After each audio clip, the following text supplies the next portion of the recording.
The following program may contain coarse language, violence, nudity, mature subject matter, or scenes which may not be suitable for all viewers. Viewer discretion is advised. This is the X-Zone Broadcast Network, broadcasting worldwide on broadcast affiliates and satellite program providers, including CNN Broadcast Network, Sirius Satellite Network, Star Media, Good News Radio Network, Angel Broadcast Network, Wiki Broadcast Network, and WPBN TV. For more information on the X-Zone Broadcast Network, visit us at www.xzbn.net.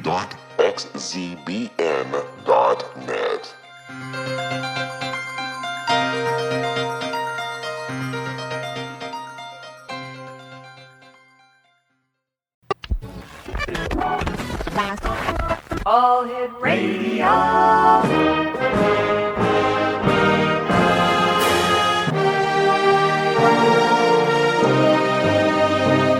Welcome to the X-Zone, a place where fact is fiction and fiction is reality. Now, here's your host, Rob McConnell.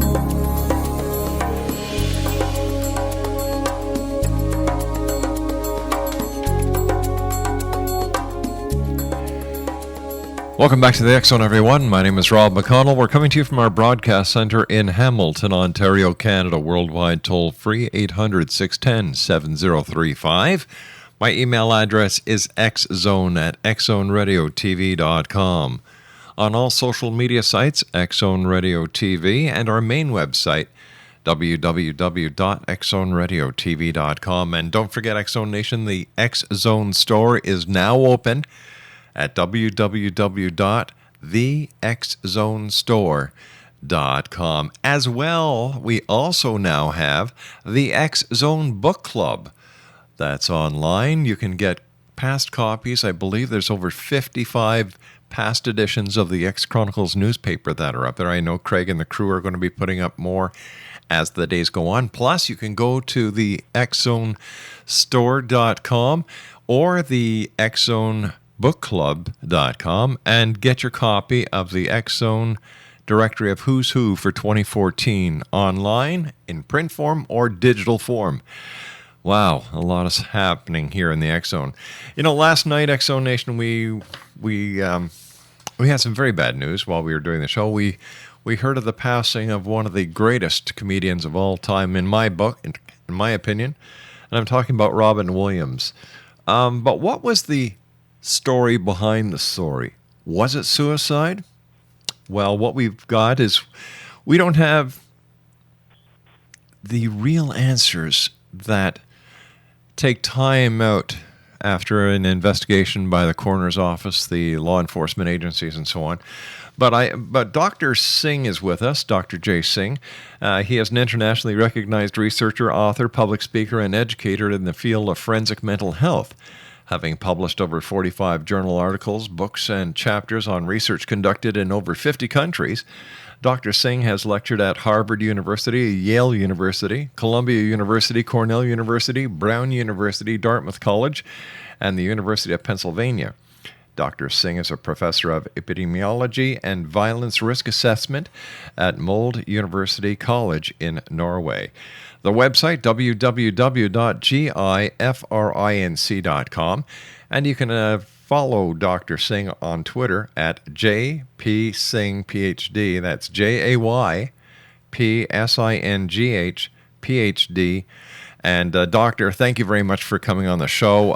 I was a great fan of Robin Williams, but the information that we're learning over the past 24 hours, man, you know, it seems that the laughter was reminding me of a song that John Lennon wrote many years ago. Although I laugh and I act like a clown, beneath this mask I am wearing a frown. Absolutely, Rob. It's certainly the case where I think so many of us are grieving the loss of a really central figure of all of our generations. This was an individual who didn't matter when you grew up. If you were on the planet today, you knew who Robin Williams was. He made you smile. He made you laugh. He was that everyman who just really, I think everybody saw a little bit of themselves in, whether it was the quirky, the weird, but really always put a smile on our face. Oh, yeah, who can ever forget Nanu Shazbutt, Orc from Mork? Come on. Of course. Come on now. Yeah. Mind you, I think I just dated myself there, but what the heck? We're talking Robin Williams. We're talking about an iconic actor, an iconic comedian, and he's not with us today. The law enforcement agencies are now saying that he actually hung himself. And when you look at the movies, you look at the television, you look at the comedy shows that he's done, he didn't look depressed. Is this all part of the mental illness, social behavior that we are so used to seeing? Like, we don't talk about mental illness. We hide it instead of saying, all right, we've got a problem here. Let's investigate it. Let's help it. Sure. I think, Rob, it's something where all of us, to an extent, when we meet new people or when we're trying to impress others, for some of us, it's even part of the job. I think about politicians, for example. We put on a facade of likability, a mask, if you will, that in a way shields us from negativity, shields us from things that perhaps are deeper down in ourselves. When I think about an iconic actor like Robin Williams, I think that anyone would not be hesitant to say that this was a character actor. We're talking about Mrs. Doubtfire and the genie from Aladdin. I mean, these were quintessential roles of his. Yeah. And this is one of the reasons why we loved him, is that he was so great at getting into someone else's skin. Yeah. So great at taking on someone else's persona. Doctor, stand by. You and I have to take a 2-minute commercial break. We'll be right back. Exonation, Dr. Jay Singh is my very special guest this hour. We're talking about depression, addiction, and bipolar this hour here in the X-Zone as we investigate every aspect of the world of the paranormal, science of parapsychology, quantum physics, you name it. We talk about it because you, the X-Zone Nation, deserve to know the story behind the story. We'll be back. Don't go away.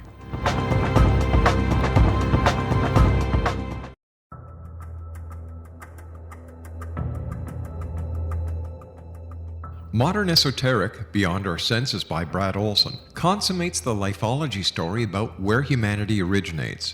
It is the lost continents, the primitive wisdom, the mythos of creation, and the rethinking of ancient history as we are taught in academia. There is much more to the story than what we have been told. As this is the first book in the Esoteric series, Modern Esoteric starts at the beginning of time and accelerates up to this modern age. Future Esoteric is book 2 in the series and takes a forward-looking position ahead of today with an open and honest examination of the ET issue and various unexplained phenomena. To discover the writings of author Brad Olson, visit www.bradolson.com. That's www.bradolson.com.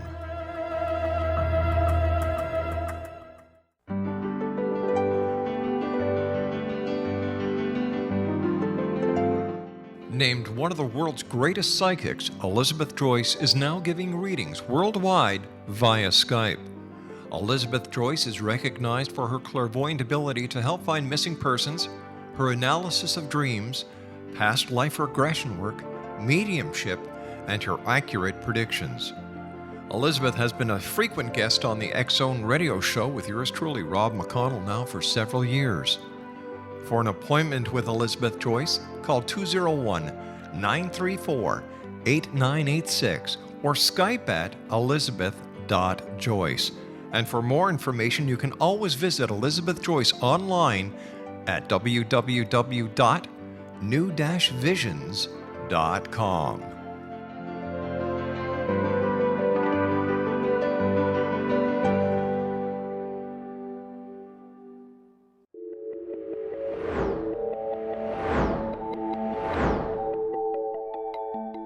Do you have a dis-ease that you would like to alleviate through a natural means? Have you been contacted by angels, ghosts, or even extraterrestrials and want to validate these experiences? Or would you simply like to speak with someone who can help you find your life's purpose? I'm Dr. Joseph Mara, and I'm offering my services free of charge for first-time clients contacting me during the month of April. These free consultations include angel card readings, guided meditations, life coaching, and energy healing. If you have always wanted to explore these types of experiences but were skeptical or simply could not afford them, then take advantage of this free special offer. Contact me through my website, aguidinglight, spelled lite.com, to schedule your consultation today. Until then, I offer you love, light, and laughter.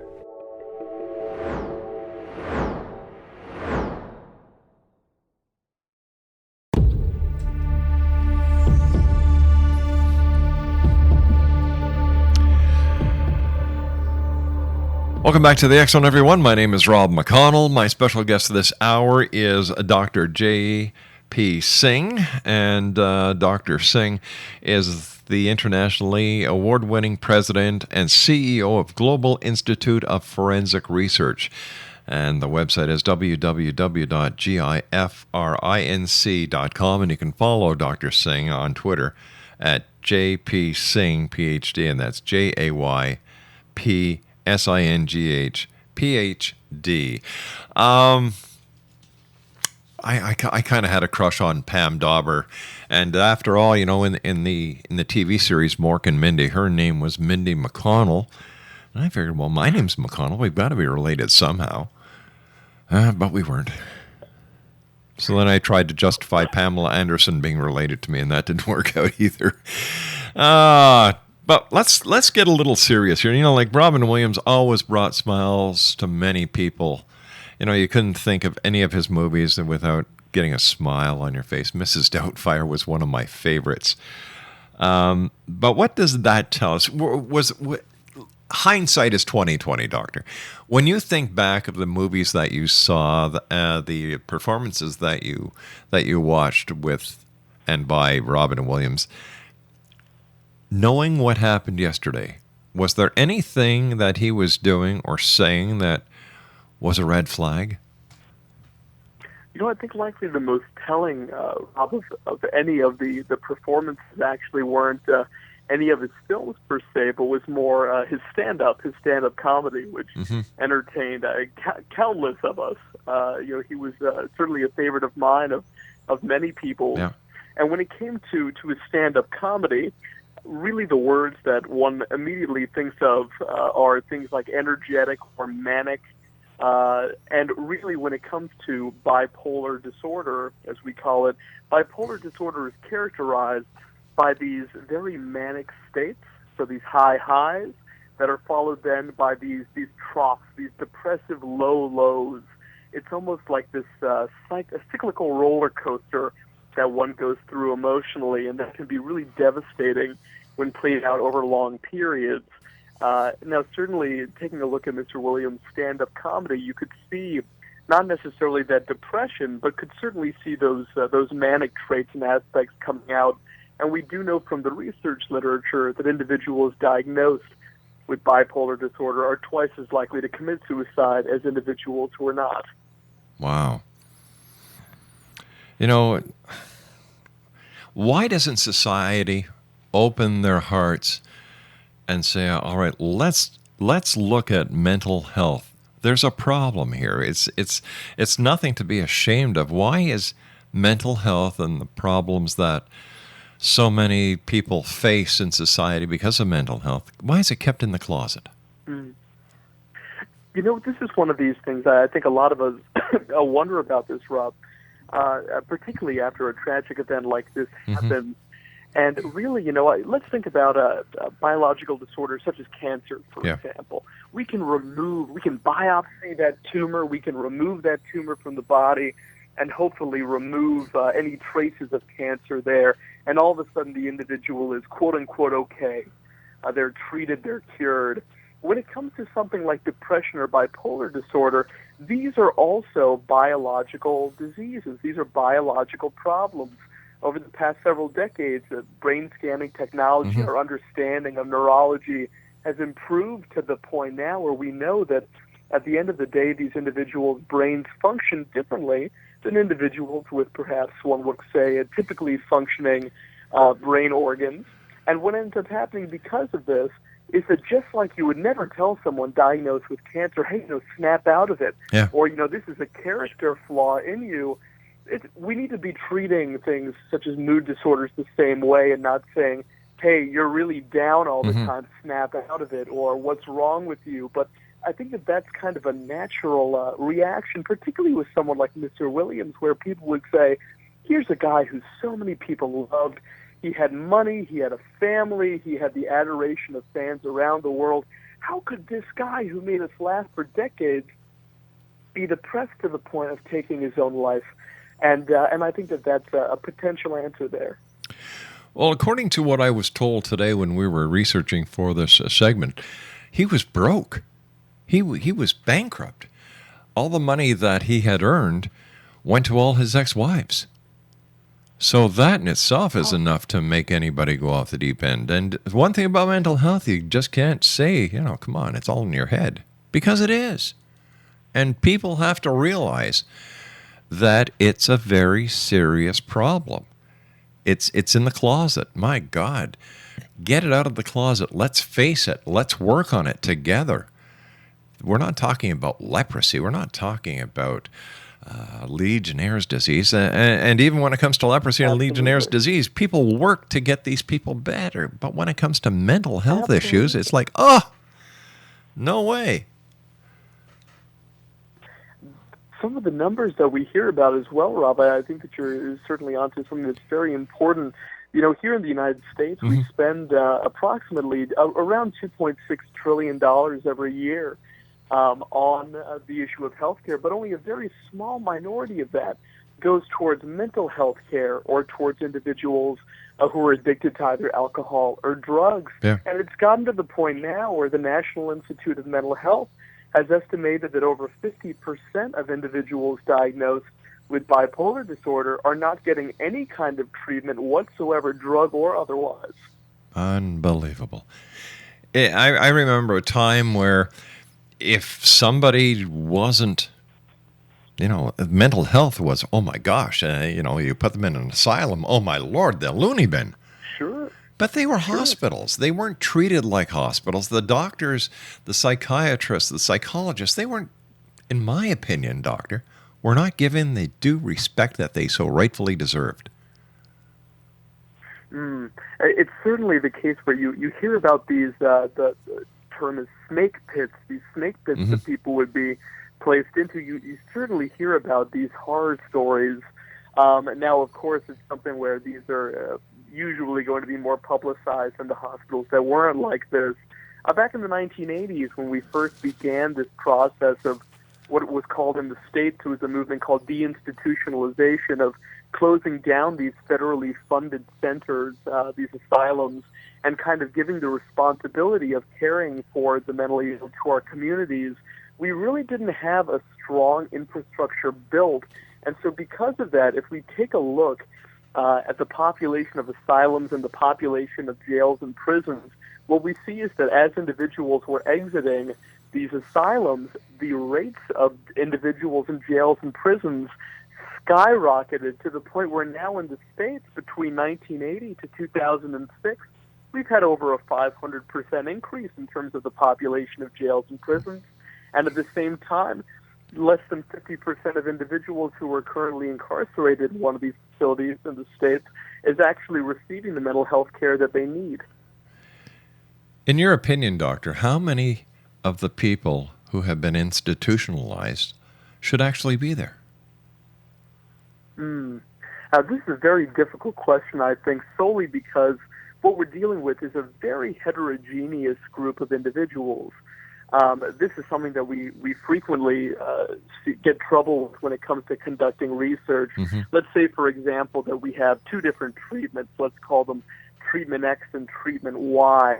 And we go into two different hospitals, and we use treatment X and it works really well. We use treatment Y and it works terribly. And all of a sudden we say, hey, treatment X is what we really need to be using for, let's say, treating depression. But the issue is what are the characteristics of those different units? Who are the people being treated? Right. What's their age?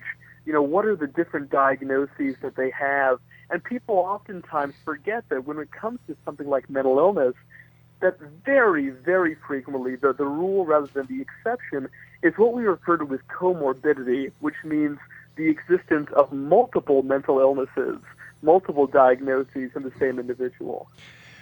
I believe law enforcement should have a better knowledge when it comes to dealing with a person who could be mentally ill. We've seen this before. Oh, certainly, yes. I think that sensitivity training is of the utmost importance, not just for mental illness, but for really any issue that's of sensitive nature, really, be it something such as mental retardation, something such as fetal alcohol spectrum disorders. There's really a whole range of different topics that I think it's very important that our valuable servicemen and women who are in the law enforcement agencies, regardless of where they are, the States, Canada, or elsewhere, that they make sure that they receive this proper training, that we be funding that actively. I also believe, sir, that there should be greater scrutiny put onto the institutions, and that they should have civilian as well as medical review panels, because I know for a fact, and we did a show going back 14, 15 years ago. We received a call from a gentleman who was inside the Napa State Hospital. His name, Wayne Morin Jr. And what he was telling us on air were basically crimes against humanity being perpetrated in the hospital to the patients. To make a very long story short, the Canadian Minister of Justice received a call from the Minister or the Department of Justice in the States asking for a copy of our tapes for the show, which we gladly gave them. And there were several people who were charged with crimes at Napa State. There were people who were sexually abusing the patients. There was rampant selling of alcohol to the patients, narcotics. There were smuggling rings going on. So how do we take care of the people that we put into the institutions when things like this happen? Certainly. I mean, hearing things like this, I think it no matter who's listening, whether we're medical professionals or mental health professionals or just really anyone, I think that this is really something that tugs at all of our heartstrings. And it's this terror of trying to put ourselves into the shoes of individuals who are in these kinds of facilities where these kinds of things are going on. I mean, what a tremendous challenge that must be. And it's definitely something where I completely agree. Review panels are absolutely necessary. I'm not aware of the literature that takes a look at how commonly these kinds of complaints are made. Dr. Singh, we've got to take our break with the news. Doctor, please stand by. Dr. J.P. Singh is my special guest. www.gfrinc.com. My name is Rob McConnell. This is the X Zone. I'll be back. Don't go away.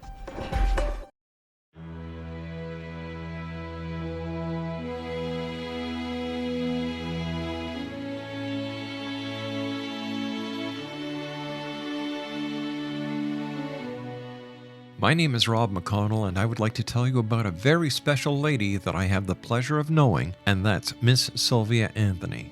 Sylvia Anthony believes the golden years are a time to gear up and get busy, not relax and take it easy. She has faced many hardships in her 84 years, but they have made her stronger and more determined. As founder and president of Sylvia's Haven, a shelter for women and their children near Boston, Sylvia has helped transform over 1,086 lives in the past 27 years, not only with housing, but also providing direction as to where they can go to develop the earning skills they want and need to live free from difficult domestic situations. Sylvia's Haven is everything to Sylvia Anthony, even calling it her magnificent obsession. Women who qualify for the program at Sylvia's Haven receive assistance via guidance counselors to find the appropriate job opportunity. Women and their children may remain at the housing for up to 2 years. At the end of this time, or sooner, a woman who is successfully employed and has an apartment or home may leave Sylvia's Haven to begin a new and independent life. Now this is where you come in to help make Sylvia's dream into a reality. Sylvia's dream is to have a Sylvia's Haven in every state to help as many women and their children as she can, and to help this dream come true, a crowdfunding site has been established which can be accessed at www.sylviasdream.org. Now that's www.sylviasdream.org. With your financial help and support, Sylvia Anthony will continue to help those in their time of need, not only in the Boston area, but with her dream of having a Sylvia's Haven in every state of the United States. Your help is needed to make Sylvia's dream come true. Please visit and give at www.sylviasdream.org. Once again, www.sylviasdream.org. And remember, the only difference between a dream and reality is just doing it. We need your help to make Sylvia's dream come true. Visit www.sylviasdream.org. Once again, www.sylviasdream.org. For the X Zone Radio TV show and the X Chronicles newspaper, I am Rob McConnell.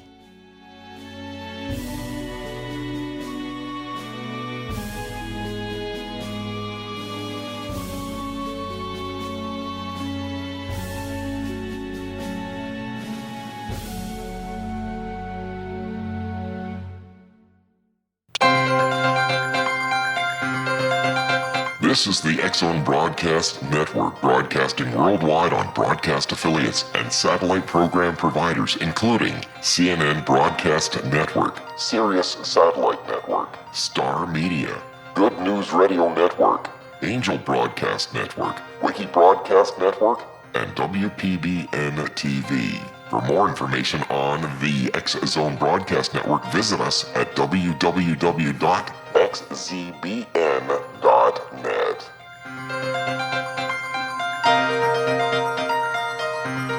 Welcome back, everyone. Dr. J.P. Singh is our special guest. And Doctor, what can we do as a society to help the medical professions, to help the caregivers, to help the patients when it comes to mental illness? There's got to be something we all can do. Sure. You know, here in the States, one of the positive developments that we're seeing here is the passing of Obamacare, so the Affordable Health Care Act, which is supposed to bring mental health care to approximately 32 million Americans who did not previously have access to it.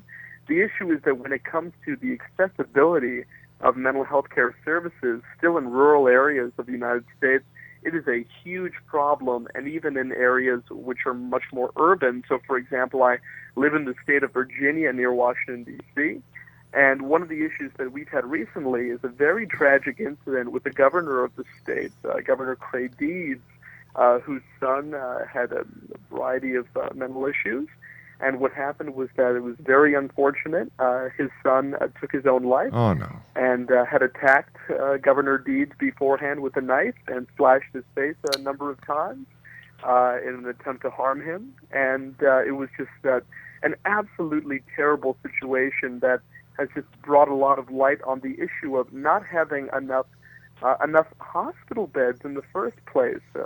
Governor Deeds tried to have his son institutionalized involuntarily, so against his will, and unfortunately there just really were not enough beds in the hospitals that they approached. There was no place for him to be, and because of that, unfortunately, he didn't get the supervision he needed. And these sorts of tragic incidents, they do happen, even though they are rare.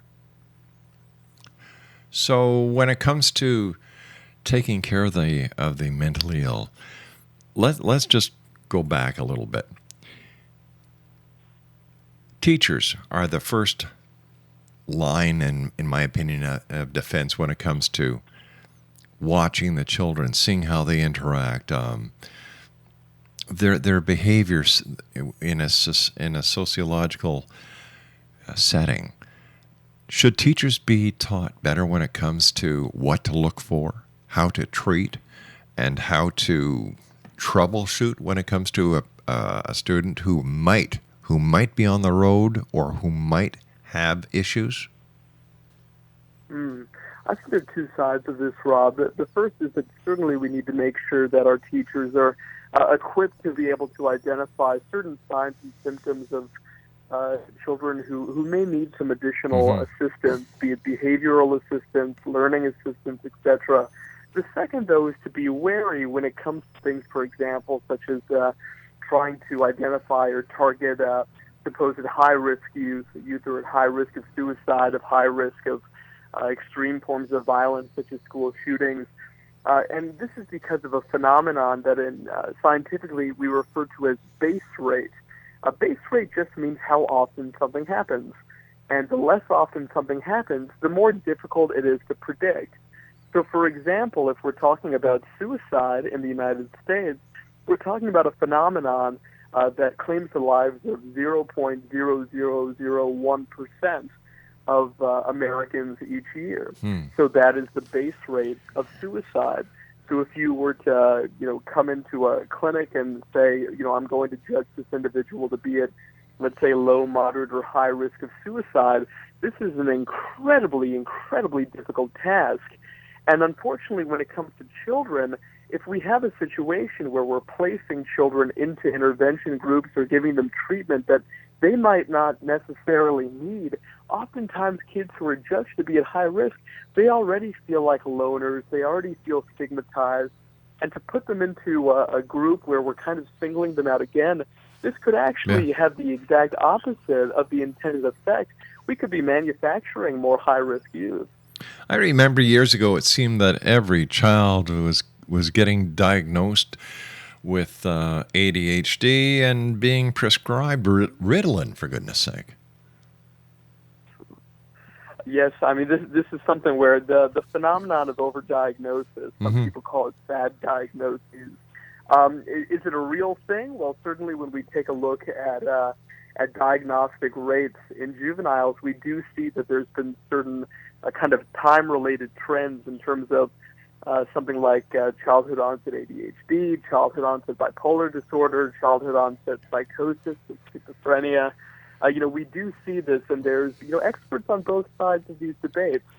Those who say, listen, at the end of the day, this is a new phenomenon. It's come about because of issues such as technological advancement, making kids have shorter attention spans, having a harder time to really be focused on the real world, quote unquote. So people would make that argument as well. So detractors of the idea that there's an overdiagnosis of these kinds of phenomena, but whether there is or not, it's really up to conjecture. Oh, well, when I was a kid, I don't know what the big difference is, for goodness sakes. Nobody I knew was taking Ritalin. I don't. Mind you, wait a minute, we didn't have all these high-tech games. We went outside and we played. We went fishing, and we actually communicated with our parents at something called breakfast, lunch, and dinner. Do you think that might have something to do with it? I think it's possible. It's less my scientific perspective, more my personal perspective. Yeah. I suppose the idea that when it comes to the implementation of so much technology, it used to be, let's say, for example, I got on a plane. And I flew over, let's say, to Norway to be able to teach. It's an incredibly long flight. And the entire time you're going, what are you going to do? You're going to talk to the person next to you. You're going to read a book. You kind of zen out. You relax. Now, while I'm walking on the tarmac in the first place, I can be listening to my iPhone or my iPad. I get on there. I can be playing, my games. I can be, doodling around with apps. I can log into the internet now. Some people are saying that now we're going to start passing laws or passing regulations so that you can actually use your cell phones on flights. No matter where we go, we can't get away from this constant connectedness with everyone else in the world. And some of the research that we see coming out from researchers who are investigating things like social networks and such really do suggest that there are real, not just psychological, but in some cases biological consequences of really this new kind of media that we have and all these new technological advances, which make our lives easier, but it's certainly not a silver bullet.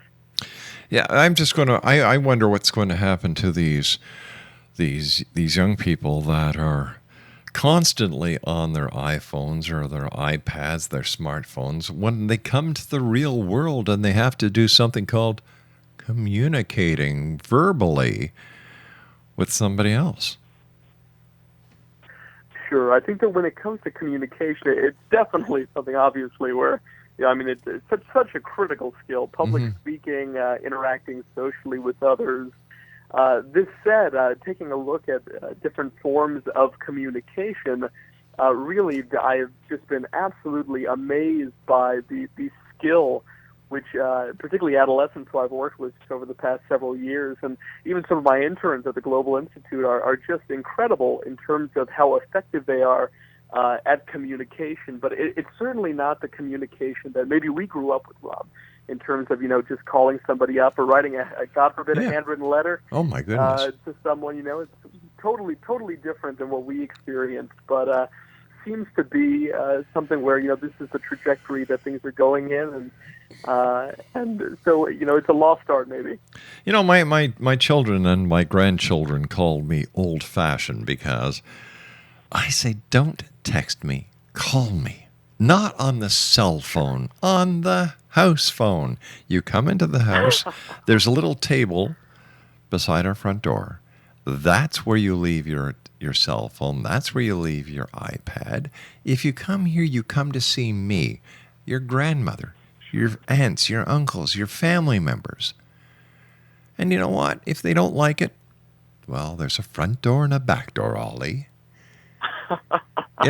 I think that society, when it comes to all this new high tech, we're way too politically correct. I'm sorry, you go to a restaurant, you see Mom, Dad, and little Dick and little Jane. They're there, instead of talking, they've got their little iPads going or their little cell phones. What's happening to society? And does this have anything to do with the increase in mental illness that we're seeing?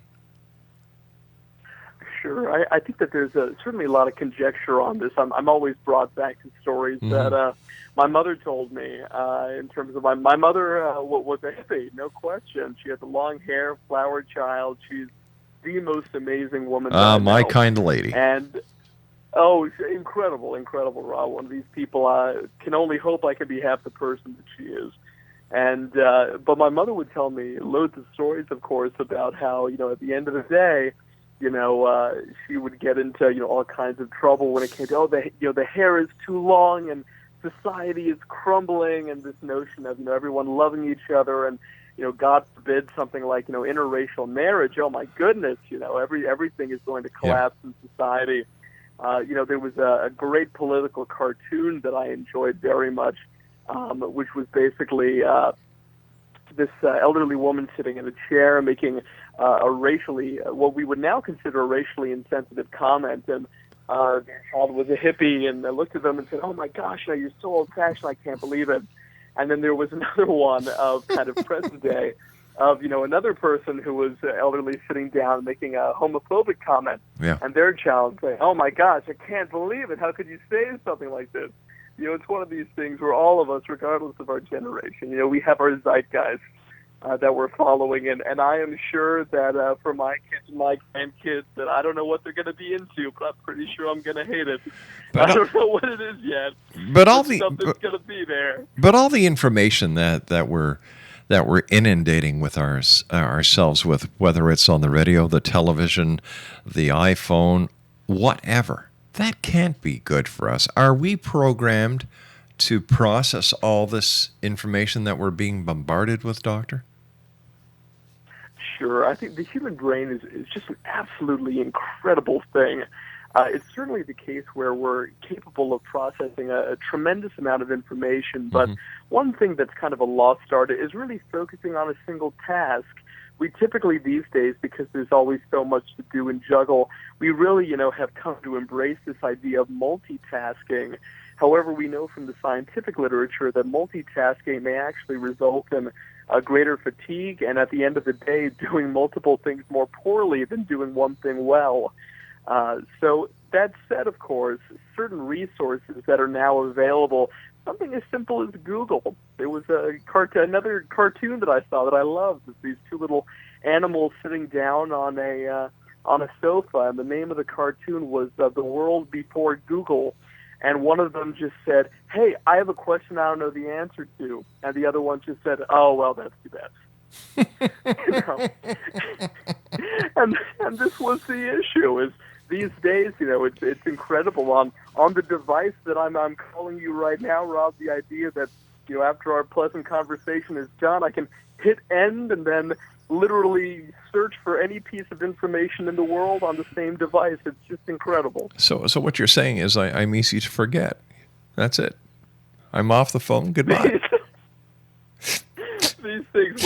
Well, I need somebody to get Rob. me a Come drink. on, Get me some so many Valium. hours of the day. Come on. So,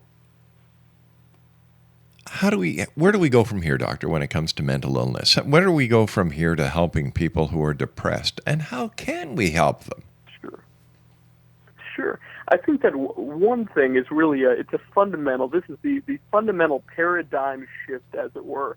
The fundamental shift in thinking is shifting thinking about mental illness as a character flaw or something that this only happens to a select group of people where there's something inherently wrong with them, where we want to kind of keep our hands off. That's them, and this is us. Versus really humanizing these issues and saying at the end of the day, absolutely, these are people who have medical issues, just like someone with, let's say, cancer, just like someone with cardiac problems, and we just need to make sure that they get the care they need to be able to live as fulfilling lives as the rest of us can only hope to live ourselves. I think that that's really step one and possibly the most important one. How about the support and the funding from the government? Does that have to be increased substantially? In my opinion, yes.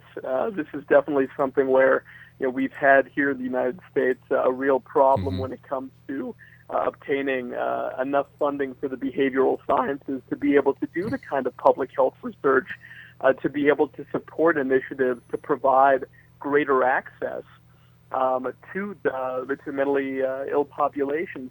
And the funny thing is, there's certain interventions that have been found, they're very simple, have been found to be very effective. To give you an example, and when I say this, a lot of people have a very strong reaction, is to pay people to take their medication.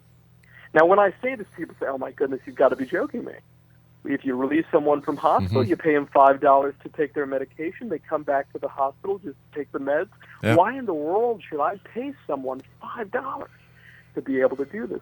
But at the end of the day, not only the adherence to the medication, but the tremendous cost savings of not having these individuals subsequently involved either in the revolving door of the mental health system in terms of hospitalization or in that tragic revolving door of the criminal justice system, we end up saving a tremendous amount of taxpayer dollars by simply spending relatively little up front for these kinds of initiatives. Stand by, doctor. Stand by, sir. We've got to take our final break here. Dr. J.P. Singh is our guest. GIFRINC.com is the website. We'll be back on the other side as we wrap up this hour in the X Zone. Don't go away.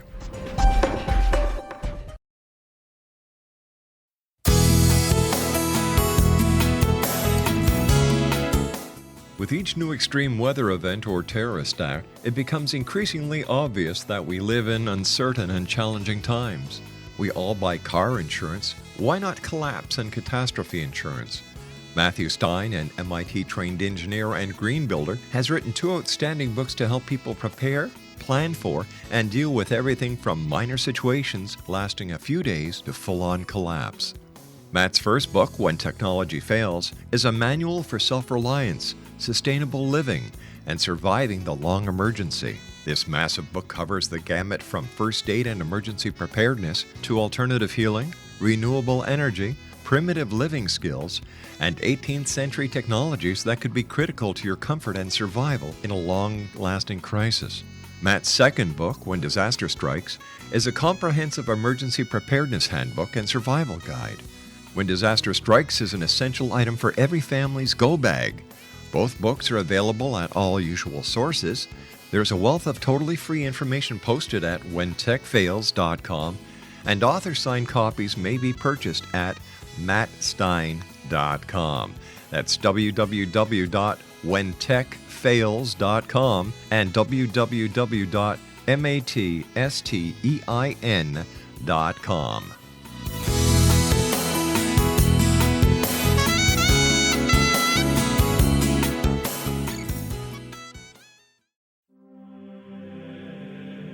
Rob McConnell here, presenting an overview for Nicholas Paul Jennings, author of a fascinating book, Amen.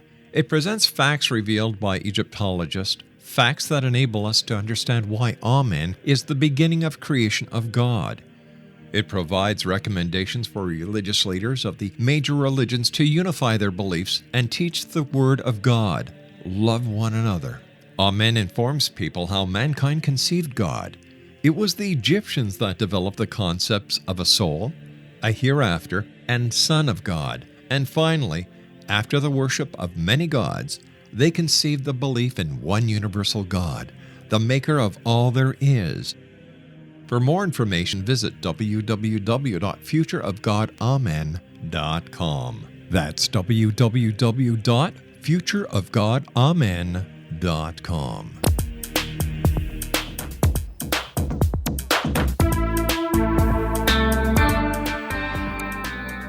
Exonation, Dr. J. Singh is my guest this hour, www.gifinc.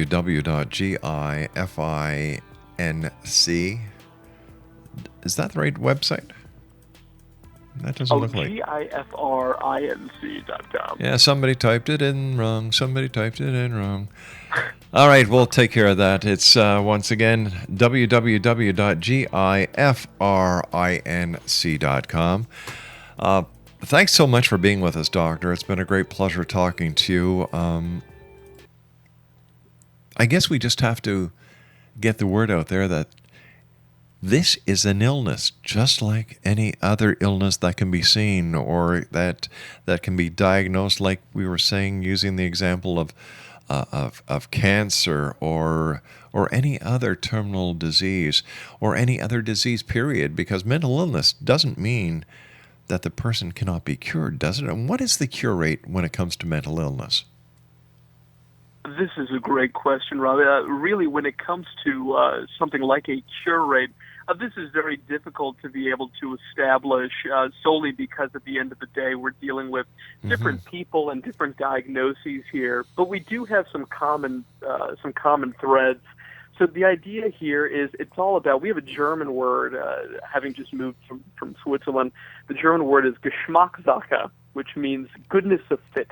It means what is your personal taste, your personal preference. When it comes to seeking care or seeking treatment for mental illness, something that's very important to understand is that about 75% of, we call it the variance accounted for treatment improvement. That just means 75% of whether or not you're going to get better is the relationship that you have with your therapist. You know, is this someone who you trust? Do you have a strong so-called therapeutic alliance with your therapist? And it's not only the therapeutic alliance that you have, but it's also the kind of therapy. So, for example, there's three main kinds of therapy. One of them is called psychodynamic therapy, where the focus is mostly on feelings. Tell me about your feelings. How do you feel about this? Then there's behavioral therapy, where it's, you know what, let's not even think about how you feel about it. How are you acting? How are you behaving right now? And the final one is focusing on your thoughts. So this we refer to as cognitive therapy. So how are you thinking about a certain issue, and how can we change those thought patterns or distortions? When it comes to different kinds of mental illness, different forms of treatment and different approaches have been found to be more effective than others. But at the end of the day, this is research based on large groups of people, and if you or a loved one or a close friend, a spouse, if you have someone in your life, or even you yourself are struggling with these issues, then the most important thing to keep in mind is, number one, there's help out there, and number two, you can play a very active role in terms of determining what your care, what your treatment actually looks like. Doctor, I want to thank you so much for being with us. It's been a great pleasure, sir. Please let our listeners know how they can find out more about you and as well as your organization. Absolutely, Rob. So the name of our organization is the Global Institute of Forensic Research. Really what our vision, what our dream is to be able to get research into practice as quickly as possible. Once we have new findings that have been published on the topic of being able to predict some of these adverse outcomes, such as violence, we want to know as quickly as possible how we can put this into practice. And so this is what our goal is. We do this through training, through executive bulletins, and so please do always feel free to visit us at www.guiperinc.com. Dr. Singh, thank you very much for joining us, sir, and thanks for the great work that you and your organization and other mental health caregivers are doing for this world. Thank you, sir. Thank you, Rob. I'll be back on the other side of this commercial break with the news as we continue here in the X Zone with yours truly, Rob McConnell, from our broadcast studios in Hamilton, Ontario, Canada. Don't go away.